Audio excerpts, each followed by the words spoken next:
Good morning, good afternoon, good night for all who it may concern. This is a new scene in lwod's Werewolf. Rage Across New York, I believe. Hmm. Yes. Yes. Awesome.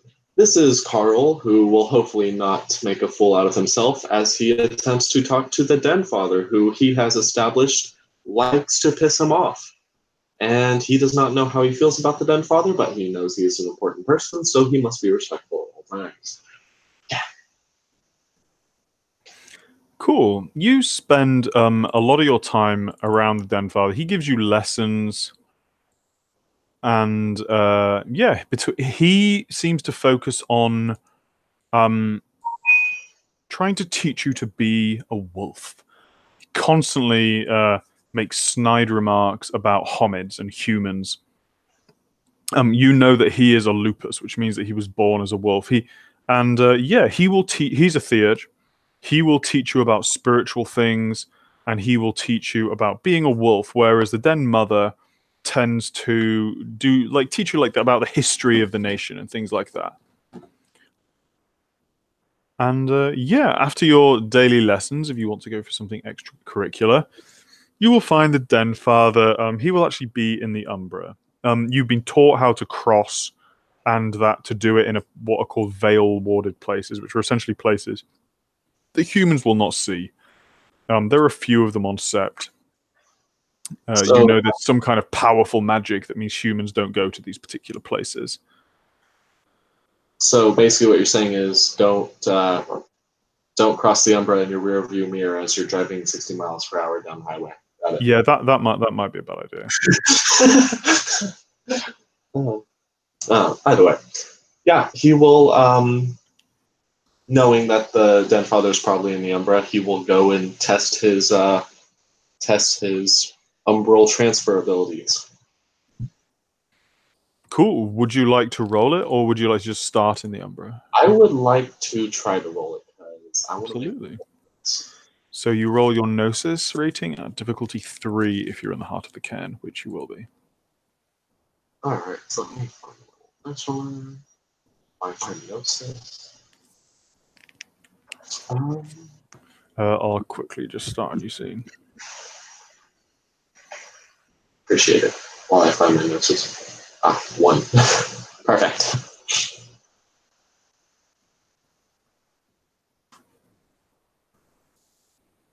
How I rank up gnosis out of character?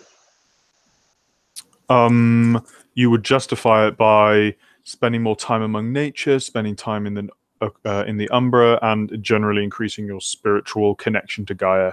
Out of character leveling, getting level 2 Gnosis is usually you can just do that. It's fine. It's like 2 experience. Gotcha. Oop. Hey, look, perfect. So the way it works is if you fail, you can not cross, and it takes an hour before you can test again. If you botch, you will cross over and become stuck between the worlds in the Weaver's webs. On Sept, that's probably not too much of a problem. Outside of the Sept, this can be a very big problem. In fact, recently a guy on Sept died because of that. With one success like you have, you basically go to a reflective surface, which in the heart of the cairn there are several still water pools. If the surface is entirely natural, it's actually easier to do. And you will stare. With one success, it takes you a little while. And the way it actually, like, it's never really described, but the way I like the idea is you essentially step into the reflective surface and step out onto the other side. With one success, it takes you 5 minutes. With 2 successes, it takes you a minute, I believe. And with 3 successes, it's instant. I may have that slightly wrong, but either way. By the way, It takes you a little while, and you cross into the Umbra, the heart of the cairn. Here you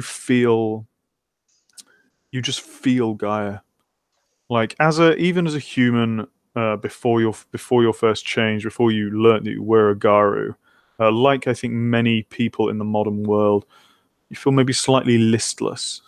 There's not there's not a challenge for survival. You don't really know what to do with your life. I think a lot of people seek direction.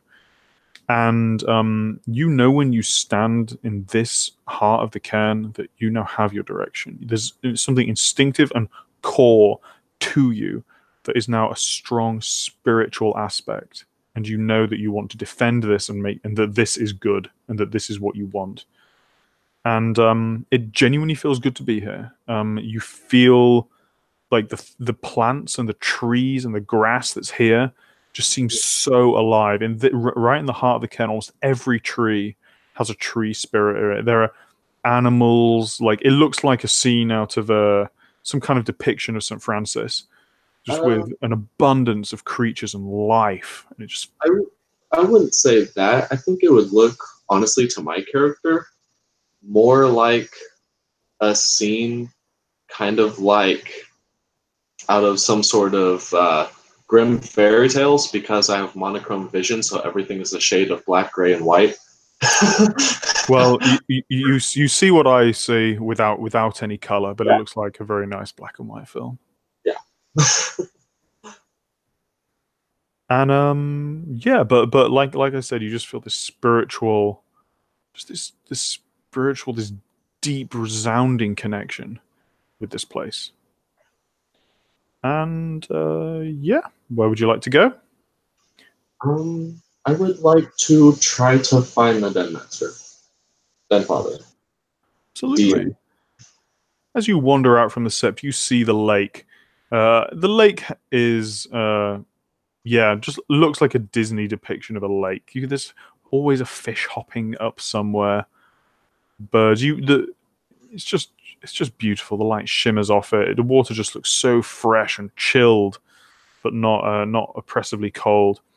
And you walk around the sept for a while. Various creatures, kind of like they mostly just kind of ignore you. You know, you're another Garu.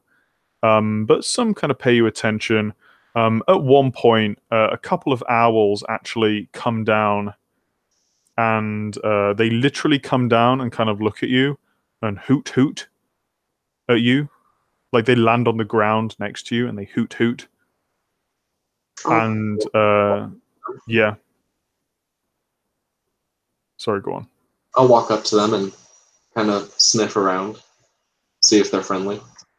Oh, they're actually, these owls are very friendly. These are the friendliest spirits you've met. Most spirits seem like I mean, they're animals, so they're not like respectful in that way, but they definitely are they're definitely positive towards you. But these two owls seem to be paying you special attention. Question: is that from the Silent Strider nature? It's from the Silent Strider nature, out of character, yes. Awesome. So I will walk up to them and I'll have like kind of like an at ease feeling, since they look to be very like welcoming, and I'll kind of sit in front of them and kind of like put my paw out to try to like pat one on the head. They'll kind of hop. They will do that kind of bird thing where they kind of like give like exploratory like little pecks. But yeah, they just seem much more animated and happy. And they'll actually just kind of like mess around with you and kind of peck. And they appear to be like, they hoot quite intelligently. You can't understand what they're saying though. But after a minute or so, they will kind of like bob their heads at you and take flight again. I will. You definitely get the feeling that they were not like wanting you to follow or anything like that. They were just kind of like coming to. I wasn't trying to follow. I was trying to think of what I'll say like goodbye in the best way that I can. Yep. Being lupus. Yep, that's absolutely fine. Yeah, you can't understand them. These are kind of low-level spirits. They can't understand you, but They can't or can. They can't. Okay, but yeah, I'll do it anyways. Yep. And you continue around the sept. You basically get to a point where you see Bites the Weak, who appears to be basking on one of the rocks. Like there are kind of like large artificial rocky outcrops in Central Park. You've seen them in real life. They're sometimes a bit messy. Occasionally you have graffiti on them. Other the kinfolk do a good job of cleaning them. But these ones are almost like Pride Rock from The Lion King. And you see him just kind of like basking in the sun, just not really doing much. I'll kind of waddle up to him and raise up my neck. He looks up. Lessons are done for today, cub. Yes, sir, but I had some questions for you, if you wouldn't mind. My duty is never done. And he'll kind of like stand up slowly. You know, you see a kind of like an older dog stand up. You get the feeling it might be slightly put on. And he'll come over and he'll just lightly nip your neck. Lupus seem largely not to really have the same idiosyncrasies that Homids do about kind of the intimacy of an act like that. He just doesn't really care. And I'll say, fine. What questions? My first question is, I've been wondering, what does the name Bites the Wheat come from?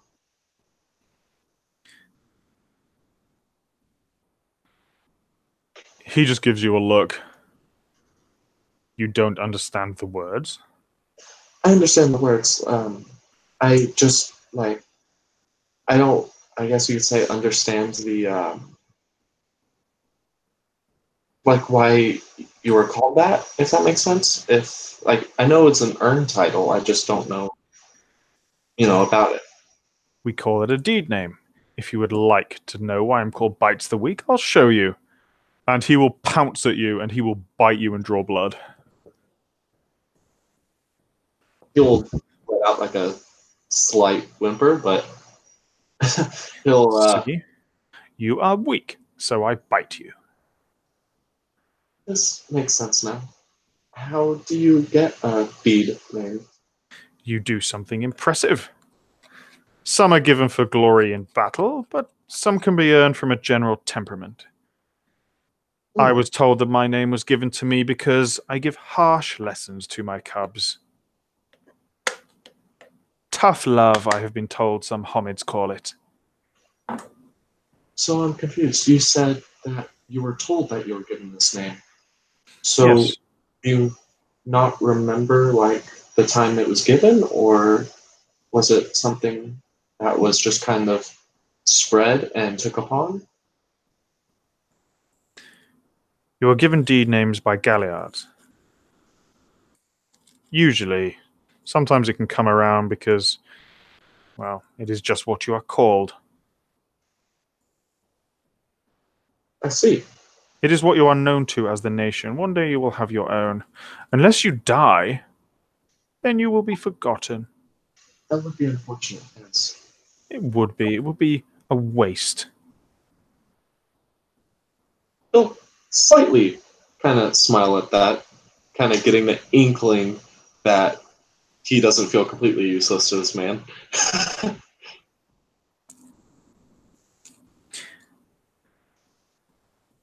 What other questions did you have?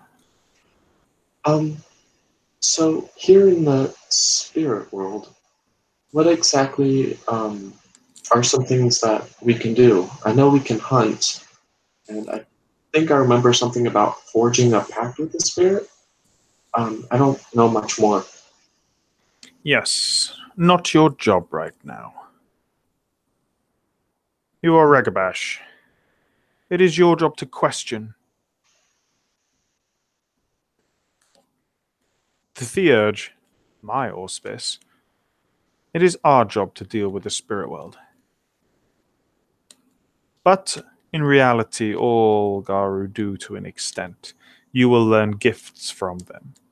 You will appease them and you will honor them when you join a tribe.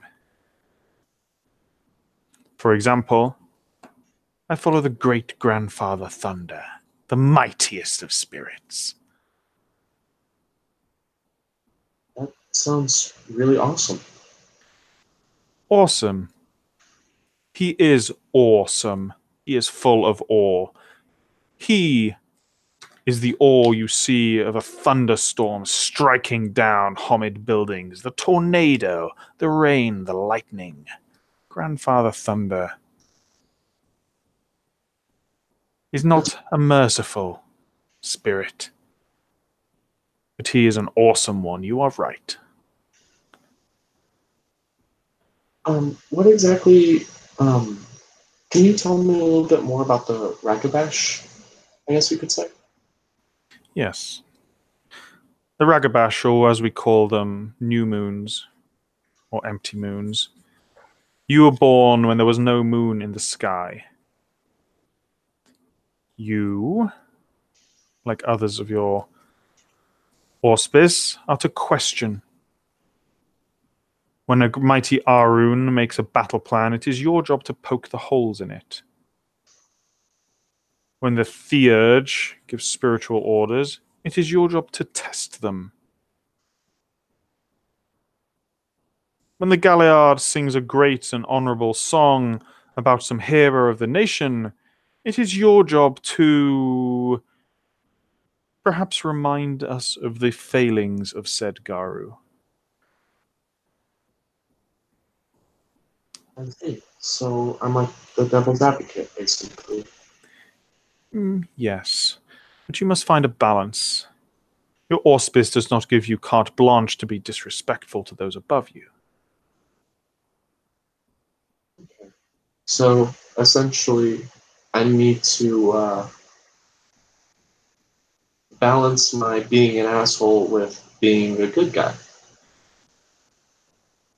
Make it to where Ragabash is. I'm either. I think about it like this.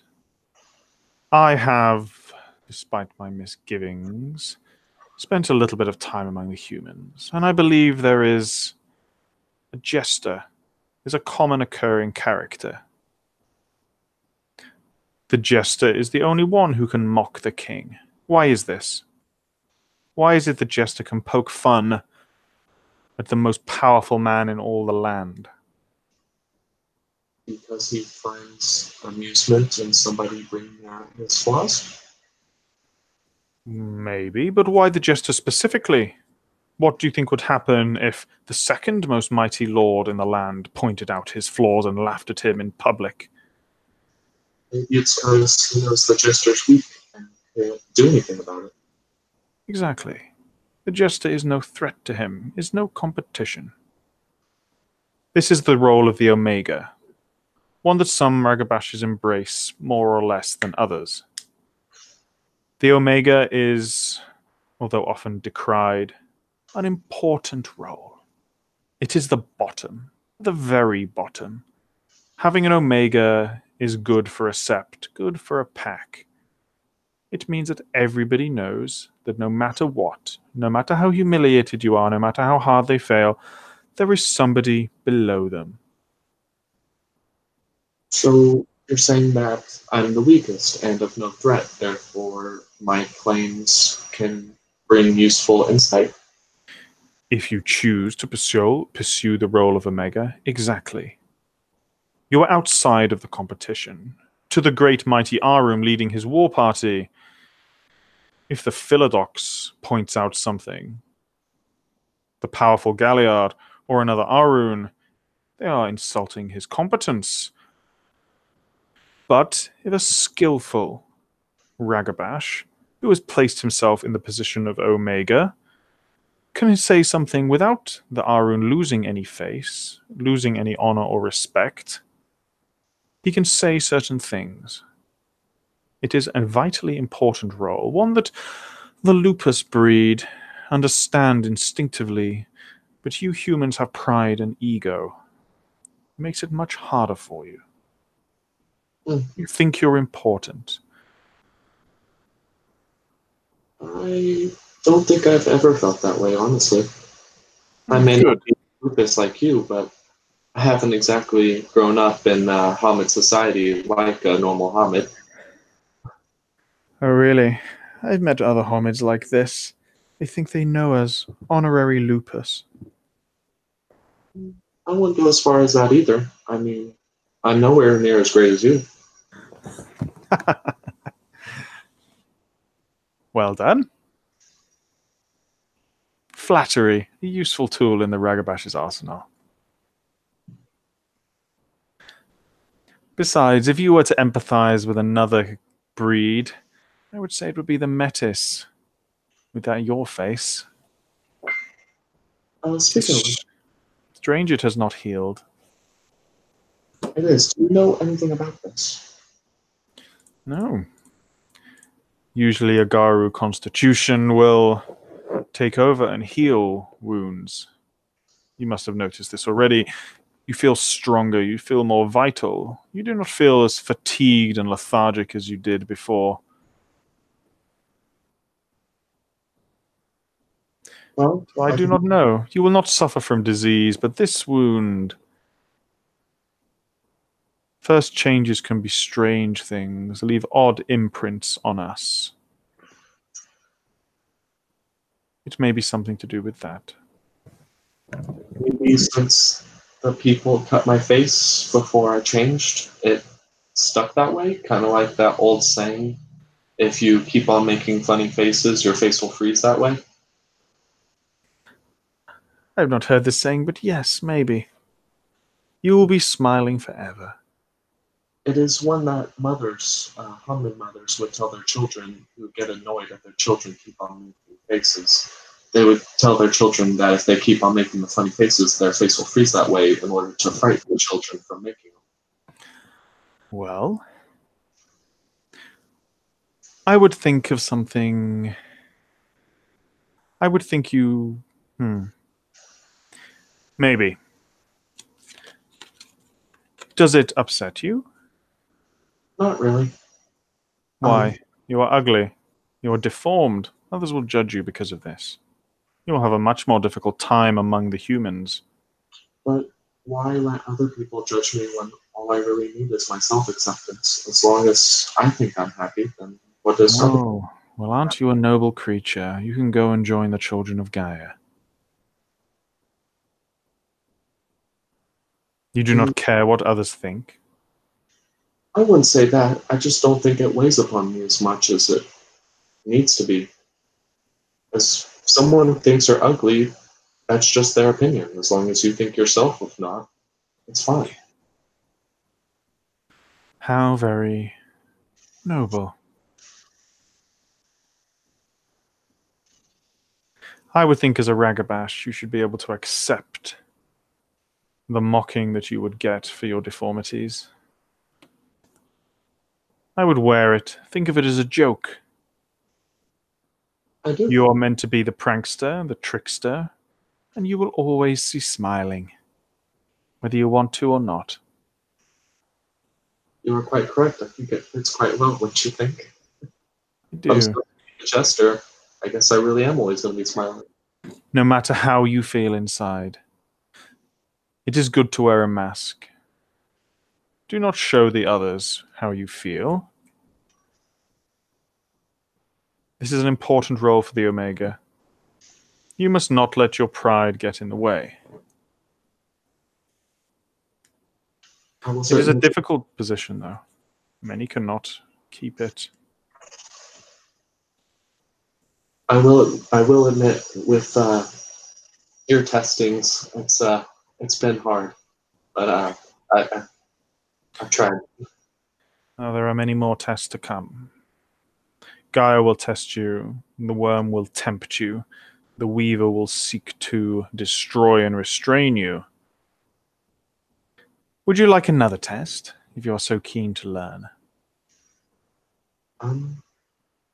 Sure. I wouldn't mind. Although accepting the position and attempting to be the position of Omega is not an easy role, I think you should at least consider it. I will. It is often your auspice that accepts it, although not often your breed. Before you do another test, I do have one more question. Shoot. Has a Ragabash ever became or tried to be an alpha of a pack?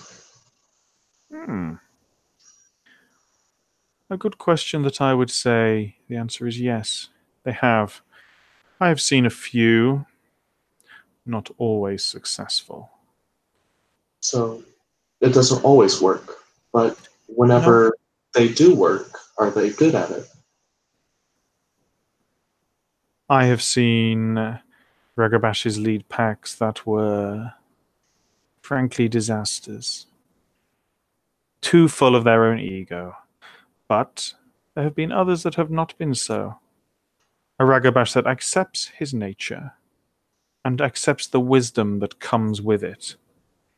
He knows he will not have the rage and the hate and the claws and the teeth of the Arun. He will not have the ability to convey our history and lore of the Galliard, or communication with the spirits of the Theurge, or the right to judge as the Philodox. But he does have something. He has the wisdom. He has the ability to see past the ego of the others. And wisdom is useful. Very useful in a leader. Thank you, sir, for answering my questions. I'm not sir, it is Raya. Raya. I'm not some human. I'm still getting used to that. Raya.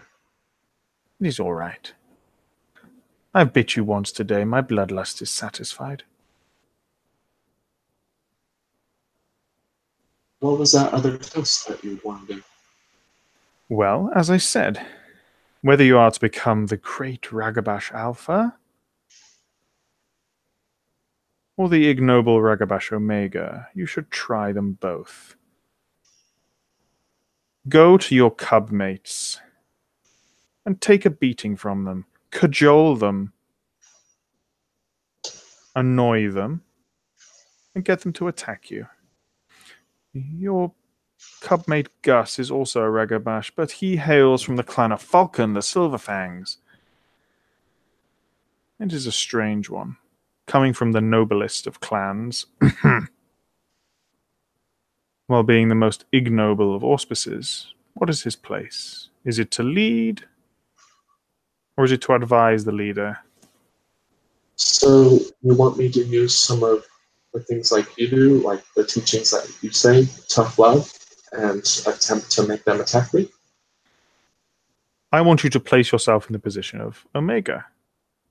An easy way to do this is to lose a fight. Get them to attack you, and lose the fight. Lose the fight on purpose? Yes. Make it look convincing, though. What if I accidentally win?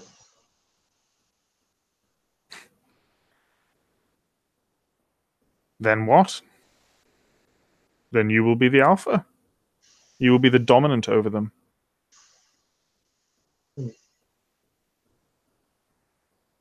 So if But I do not think you will win. You are weak. So because you think I'm weak, you want me to try to lose and become an Omega? Or is it that you want me to try to be an Omega to learn what it's like? You homids do enjoy complicating things. Did you understand my words? Yes, I'm just questioning. Yes, I understand. And you have run up against the other wall of the Ragabashes. People don't like being questioned. They find it annoying. You are my cub, so I will not bite you, because I know you are weak. This is a power. You see? But even the mightiest Omega is occasionally going to get bitten. They are annoying. The same way a naughty child gets spanked. I can understand that. I have been told I'm quite annoying often. I've been, I guess you could say, punched quite a few times because of it, especially whenever I was captured. They didn't like my smart aleck remarks. No, they did not. But they did not think you a threat. So it bought you some time for us to turn up. Although, as it turns out, you did not need us. For you are Garu and not kin. Yeah. About the kinfolk thing. What exactly are they? They are families. The lineages of the Garu are passed. Not many of those in those lineages turn to full Garu. Whether there are ways of ensuring that more do, if we breed pure and we keep the bloodline strong. Not a So, popular notion in this day and age, apparently. if my stepmother and father told me stories about the werewolves, do you think they might be kinfolk? Maybe. I do not know. They were not your true-blooded mother and father. I have Less likely. no idea where they are, but I do know their names though. And it's too out of character. What's that Silverfang's name? Um, Dude with the sword. Eldarks, I believe. Jacob Clay. Uh, Jacob. He told me they're my real Jacob Raya. He is your superior. Jacob Ryan. Yes. Good.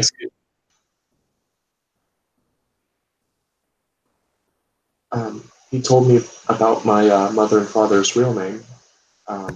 He doesn't know where they are, though. Well, if they are alive, you will meet them. One day, maybe. It is likely that one of them was a Garu and one of them was a kin, although Garu can breed true with non-kin, but again, it is less likely. But they are important to the nation. Not only without the kin, there would be no more Garu. And they provide us certain things. Companionship, places to live, something to fight for. They give us what we need. For Lupus, they give us a pack, a structure. For humans, they give you everything humans need, which is much, much more. There is also, they are not scared of us. They are not affected by the delirium when witnessing the Krynos form. And the curse, the feeling that many animals get, including wolves and humans around us, is not as prevalent in them. Although Yes, do not think they are not scared of you, for often they are. yes, I have learned not to go into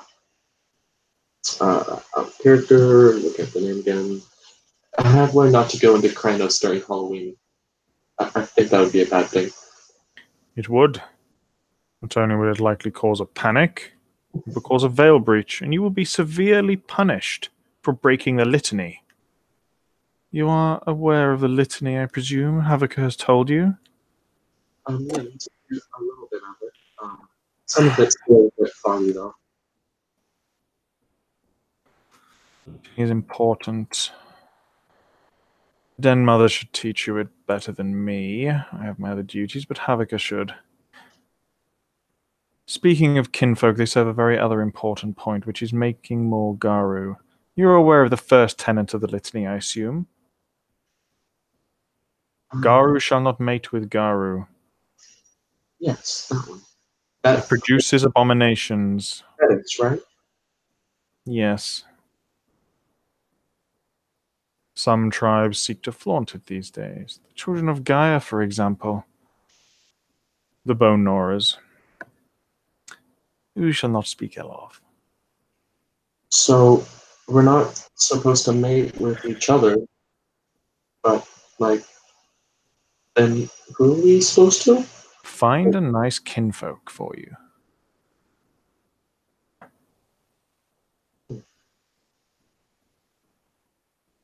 Why are metas so frowned upon? Because they are a sin. They are freaks. They are tainted by the worm and it manifests in their physical form. Their parents broke the litany. And having them is the punishment that Gaia gives us. Hominids and humans have a difficult time with this. They see it as cruel. But metis are the runts. Acting otherwise is folly. But Do not take this as an excuse to be rude to the Den Mother. She may have been born in sin, and she may have closer ties to the worm than the rest of us, but she has proven herself. She has rank, and you do not. Many Metis serve the nation nobly and honorably. It is a conundrum, I think.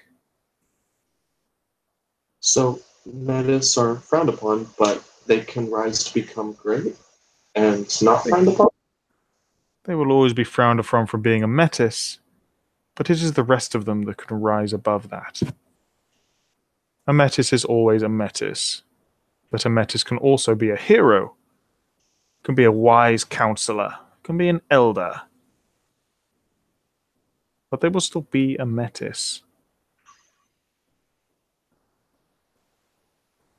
You understand? Many do not. I think I got it. Many may think you're a Metis for your teeth and maw. Remind them that you are not. Understood.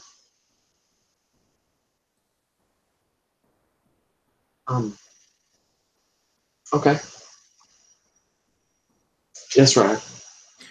Any other questions, or will you allow me to go back to sleep, O great and noble Karl? Smiles. Yes. I will leave you now, Ryan. Good. Get up early tomorrow. We have a run. Yes, sir. Yes, Ryan. I've been practicing. Good. I'll leave you to it. And he will turn around and kind of walk away, exploring the Umbra. Smiles in the sorry, bites the week. Bites the week. Stretches out. And he looks up and he gives a small howl, like and two ravens. It's like a small parliament of is it parliament? Small flock of ravens. I believe they call them murder. Oh, you're right. Yes, they are. A small murder of ravens will come over, maybe about 5 or 6, and he will speak to them in a language that you will not understand. You're also not there. You've left. And he will set them to watch you. He wishes to know how you proceed with your little task. And with that, I think we can call it scene. Thank you, player, very much for playing, and thank you, watchers, for watching. We'll see you next time. And you have the button.